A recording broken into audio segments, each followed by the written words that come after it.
రామ చక్కని సీతకి అరచేత గోరింట ఇంత చక్కని చుక్కకి ఇంకెవరో మొగుడంట.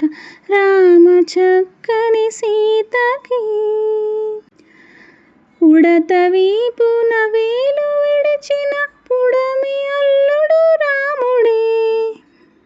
ఎడమ చేతను శివుని విల్లును ఎత్తిన రాముడే.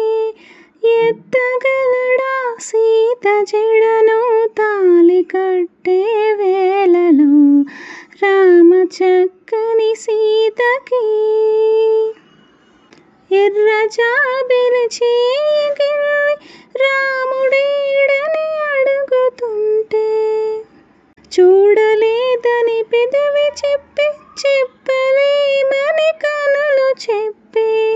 నల్లపూసైనాడు దేవుడు నల్లని రఘురాముడు. రామ చక్కని సీతకి